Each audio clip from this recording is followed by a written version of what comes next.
사랑하고 축복합니다. 이용주 목사입니다. 자, 이제 우리가 느헤미야를 통해서 함께 공부하고 있는 마지막 시간입니다.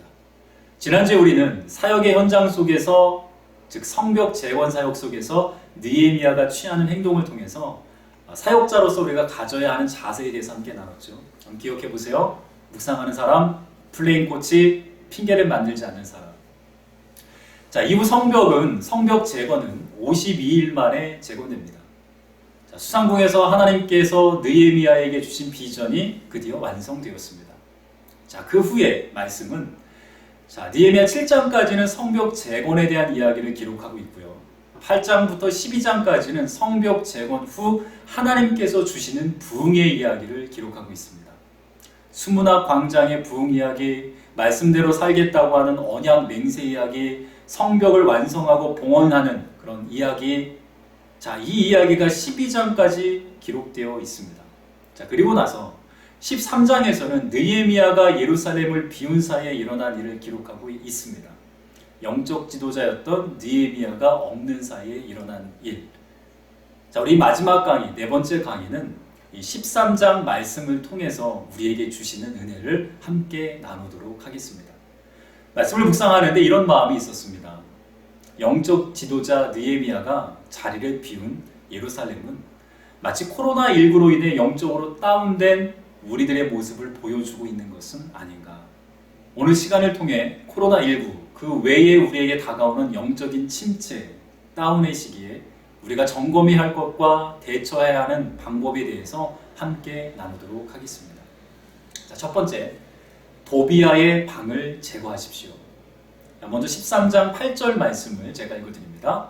내가 심히 근심하여 도비야의 세간을 그 방 밖으로 다 내어. 자, 말씀을 드렸듯이 이 말씀은 느헤미야가 예루살렘에서 떠나 페르시아에 갔던 때 일어난 일이거든요. 자, 느헤미야서를 읽다 보면 성벽 재건을 반대하는 사람, 대표적인 인물 3명이 나옵니다. 산발랏, 게셈, 도비야. 자, 이들은 인간적으로도 나쁜 사람들이지만 가장 큰 문제는 하나님의 일을 방해하는 사람이었다라는 거예요. 자, 이스라엘의 원수이며 하나님의 원수입니다. 자, 근데 어떤 일이 일어났냐면 느헤미야가 자리를 비운 사이에 하나님의 원수 역할을 했던 도비야가 버젓이 예루살렘 안에 거하고 있다는 거예요. 그것도 성전에 들어와서 사무실을 하나 만들어 그곳에 거주하고 있었습니다. 제 말씀을 묵상을 하는데 이런 생각이 들어요. 어떻게 이런 일이 있을 수 있을까? 자, 느헤미야가 있을 때에도 이스라엘의 유력한 자 중에 몇몇이 이 산발랏, 도비야, 게셈하고 지속적으로 관계하고 있었죠. 그러나 이를 드러내놓고 진행하지는 못했습니다. 왜냐하면 느헤미야가 있었기 때문에. 자, 그러나 느헤미야가 없는 상태에서는 이 숨겨져 진행했던 것들, 이 관계, 악한 일을 이제는 대놓고 진행하고 있습니다. 심지어 성전 안에 성전 기물을 넣어뒀던 곳을 도비야의 사무실로 쓰고 있다라고 하는 거죠. 여러분, 이 말씀을 묵상하는데 이는 단지 이스라엘의 문제가 아니라 오늘 우리들의 이야기다라고 하는 생각이 들었습니다. 우리 안에는 새롭게 된 하나님의 마음과 그리고 죄의 본성이 공존합니다. 자, 사도 바울도 이렇게 고백을 하잖아요. 오라 나는 곤고한 자로다. 누가 이 사망의 몸에서 나를 건져내랴. 자, 그 천하의 사도 바울도 죄의 본성 때문에 걱정하고 고뇌하는 것을 우리에게 들려주었죠. 자, 우리가 영적으로 온전히 세워져 있다면 이런 것들이 드러나지 않습니다. 하나님이 주신 마음으로 우리가 이길 수가 있어요. 죄의 본성들.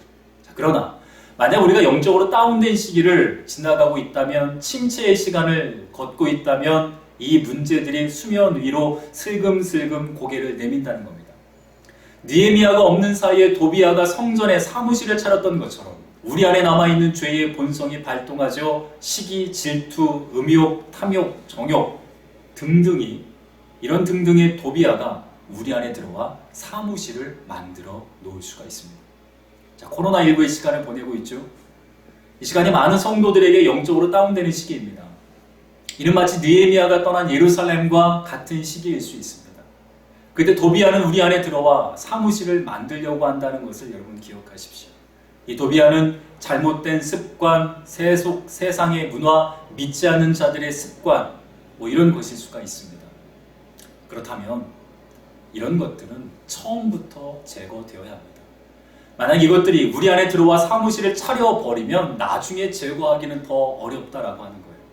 느헤미야 이 사실을 알고 도비아의 방을 제거했죠. 이것처럼 성령 하나님께서 여러분 안에 여러분도 모르게 만들어진 도비아의 방을 깨닫게 하신다면 바로 제거하는 은혜가 있길 주님의 이름으로 축복합니다. 영적 나태는 도비아를 불러드립니다. 여러분의 영적인 상태를 점검하십시오. 자, 두 번째로 예배에 성공하시기 바랍니다. 자, 10절, 11절 말씀을 제가 읽어드립니다. 내가 또 알아본즉 레위 사람들이 받을 몫을 주지 아니하였으므로 그 직무를 행하는 레위 사람들과 노래하는 자들이 각각 자기 밭으로 도망하였기로 내가 모든 민장들을 꾸짖어 이르기를 하나님의 전이 어찌하여 버림받았느냐 하고 곧 레위 사람들을 불러 모아 다시 제자리에 세웠더니. 자, 여러분, 영적 부흥 때 나타나는 현상이 하나 있습니다. 예배가 회복되는 거죠. 성전에 자리가 없어서 서서 드리는 일이 비일비재합니다. 그러나 영적으로 식어져 있는 시대에는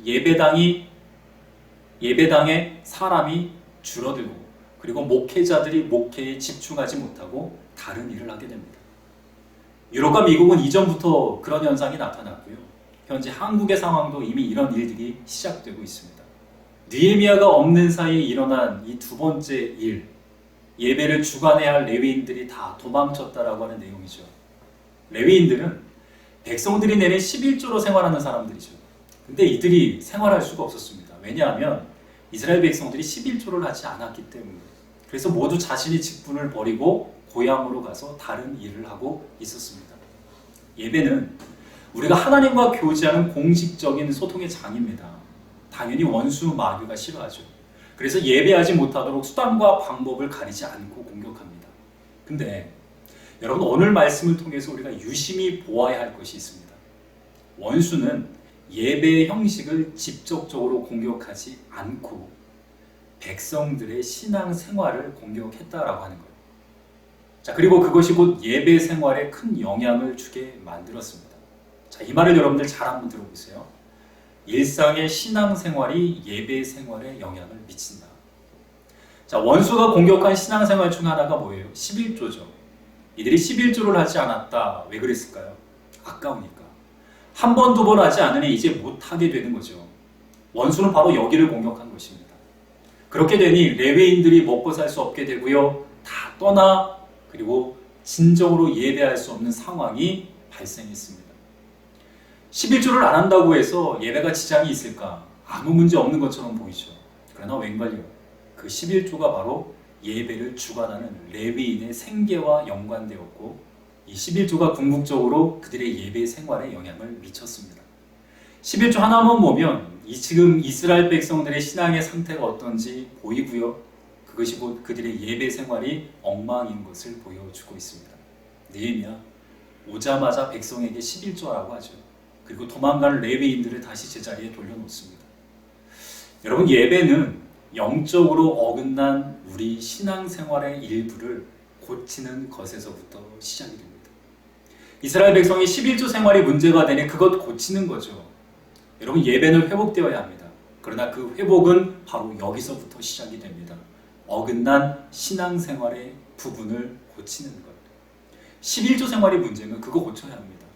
술, 담배, 쇼핑, 수다와 헌담, 성적인 문제, 그것이 무엇이든 그것이 문제라면 그것을 고쳐야 합니다. 바로 이 고침이 온전한 예배의 시작이죠. 이 말을 마음에 새기시기 바랍니다. 일상의 신앙생활이 예배 생활에 영향을 미친다. 온전한 예배를 회복하는 종들 되시길 주님의 이름으로 축복합니다.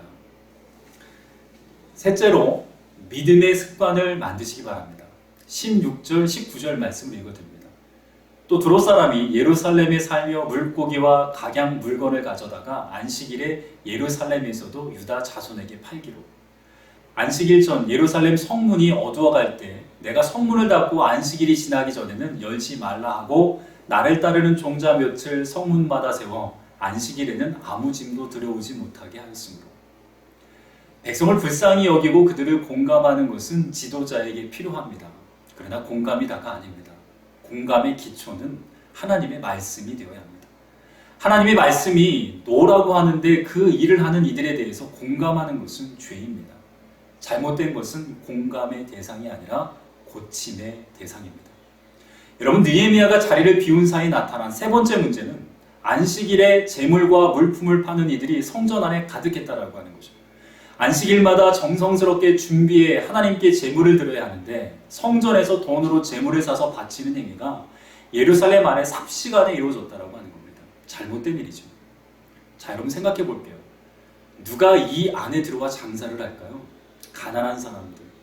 혹시 그들 중에는 이렇게 해서라도 생계를 유지해야 하는 사람이 있을 수도 있습니다. 근데요, 느헤미야는 돌아오자마자 이들이 장사하지 못하게 하고요, 심지어는 이들을 내어 쫓았습니다. 사람들은 느헤미야의 이런 처사에 대해서 어떻게 이야기할까? 아마 이렇게 이야기할 겁니다. 비인도적인 행위다. 하루하루 생계를 유지해야 하는 사람들에게 어떻게 이렇게 잔인하게 할 수 있느냐라고 비난할 겁니다. 오늘날 이런 일이 있었다고 하면 아마 언론의 문매를 맞았을 거예요. 포털사이트에 아마도 비인간적인 지도자 느헤미야, 종교가 사람을 죽이다, 뭐 이런 이야기가 기재됐을 겁니다. 여러분, 법에는 두 종류가 있습니다. 하나는 세상의 법이고요, 다른 하나는 하나님의 법입니다. 자, 세상의 법에도 상위법이 있고요, 하위법이 있죠. 하위법을 어겨도 그것이 상위법에 합당하면 그것은 죄가 되지 않습니다. 세상법에서도.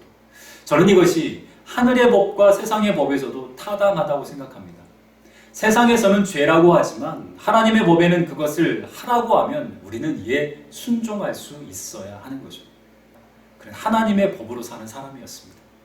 그렇다고 무법으로 사는 것을 말하지 않고요. 세상의 법도 하나님이 허락하셨기 때문에 우리가 순종해야 하지만 때론 세상의 법이 원수에 의해 사용되어 하늘의 법을 무시하게 된다면 우리는 하늘의 법에 순종해야 합니다. 이 말씀을 묵상하면서 저는 이런 마음이 들었습니다. 물건을 파는 사람들 곰곰이 생각해보면 이들은 어느 날 갑자기 일어난 일이 아니죠. 한 사람, 두 사람 시작하다 보니 또 편리한 일이다 보니 사람들도 원하고 사람들도 돈을 주고 이 일에 참여하게 됩니다. 영적으로 다운된 상황에서 잘못된 일이 들어올 수 있습니다. 그리고 그것이 반복되다 보면 우리 삶의 습관이 될 수가 있죠. 습관이 되고 나면 이제 이러면 되나 하고 싶었던 일들이 이제 자연스러운 일이 될 때가 많습니다. 여러분, 우리도 동일해요. 영적 다운의 시간을 걷다 보면 우리도 모르게 잘못된 행동이 우리에게 들어오고 그것이 우리 삶의 습관이 되어버릴 수 있습니다. 그러면 하나님이 싫어하는 일임에도 불구하고 어느 순간 당연해지는 일이 됩니다. 우리 한번 점검해 볼까요? 우리 안에 성전에서 물건을 파는 행동이 들어와 있지는 않은가요?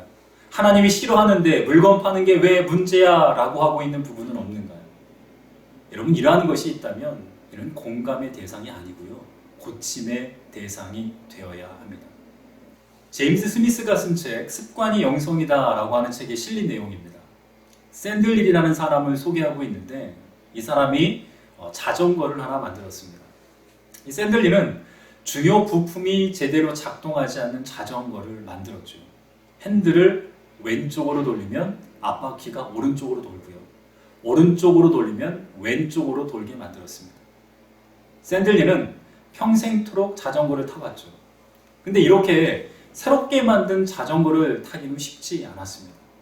약 8개월 동안 연습을 해서야 이 자전거를 탈 수 있었다고 합니다.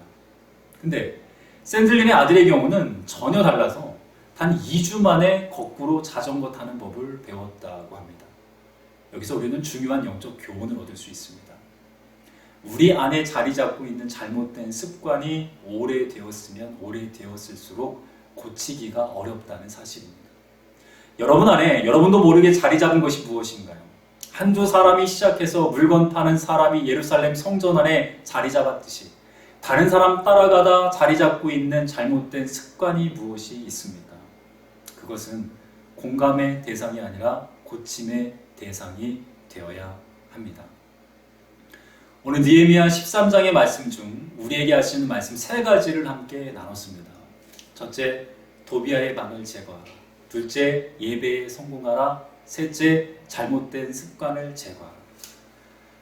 코로나19 시간에 이 귀한 가르침이 여러분을 이끄는 복된 말씀 되시길 주님의 이름으로 축복합니다. 자, 지금까지 우리는 느헤미야를 통해서 12가지 귀한 진리를 배웠습니다.